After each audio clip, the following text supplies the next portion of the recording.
कहानी का आगाज एक ऐसे लम्हे से होता है जो सब कुछ बदल कर रख देता है। शाम का वक्त है, सड़क पर मामूल की चहल पहल है। रूही सड़क के किनारे खड़ी किसी गहरी सोच में डूबी हुई है। जैसे ही वो एक कदम आगे बढ़ाती है, अचानक एक गाड़ी बेकाबू होकर उसकी तरफ बढ़ती है। अगले ही लम्हे एक जोरदार टिकर की आवाज गूंजती है। लोगों की चीख और पुकार से फजा लर्ज उठती है। रूही सड़क पर बेहोश पड़ी है। उसकी आंखें बंद हैं, माथे से खून बह रहा है। कुछ लम्हों के लिए वक्त जैसे थमसा जाता है। इसी हुजूम में नाहर की नजर रूही पर पड़ती है। वो बदहवास होकर उसकी तरफ दौड़ता है। रोही, रोही, मगर रोही कोई जवाब नहीं देती। नाहिर कांपते हाथों से रोही को अपनी बाहों में उठाता है। उसकी आवाज भर आती है, आंखों में खौफ और दिल में सिर्फ एक ही दाह होती है कि रोही को कुछ ना हो। लोग एम्बुलेंस बुलाने की बात करते हैं, मगर नाहर एक लम्हा भी जाया नहीं करता। वो फौरन रोही को गाड़ी में लेटाता है और तेज रफ्तारी से अस्पताल की तरफ रवाना हो जाता है। रास्ते भर वो रूही का हाथ थामे रखता है, इससे बातें करता है जैसे उसकी आवाज ही रोही को जिंदगी से जोड़े रखे। रोही, प्लीज आंखें खोलो, मैं यहाँ हूँ, तुम्हें कुछ नहीं होने दूंगा। अस्पताल पहुंचते ही नाहिर चीखते हुए डॉक्टरों को बुलाता है।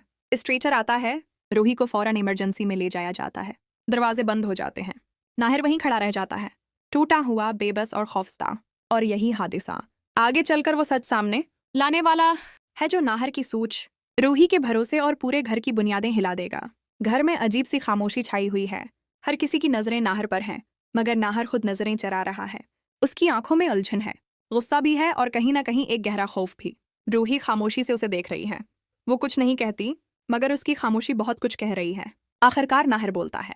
वो कहता है कि उसने हमेशा सच का साथ दिया है, मगर आज वही सच उसे अंदर से तोड़ रहा है। जिस बच्चे को लेकर पूरे घर में तूफान मचा हुआ है, उसकी हकीकत अब मजीद छिपाई नहीं जा सकती। ये सुनते ही घर के बड़े बेचैन हो जाते हैं। इसी लम्हे रूही आगे बढ़ती है और पुरस्कुन मगर मजबूत लहजे में कहती है कि सच चाहे कितना ही कड़वा क्यों ना हो, उसे कबूल करना ही पड़ता है। वो नाहर से कहती है कि डर से रिश्ते नहीं बचते, रिश्ते बचते हैं तो सिर्फ ईमानदारी से। ये बात नाहर के दिल में उतर जाती है।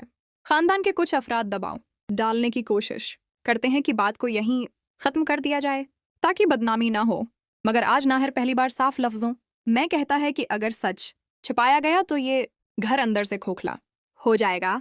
रूही की आंखों में आंसू आ जाते हैं, मगर वो खुद को संभाल कर कहती है कि वो हर हाल में नाहिर के साथ खड़ी है। ये सुनकर नाहिर की आंखें भी भर आती हैं। वो समझ जाता है कि असल साथ वही होता है जो मुश्किल वक्त में दिया जाए।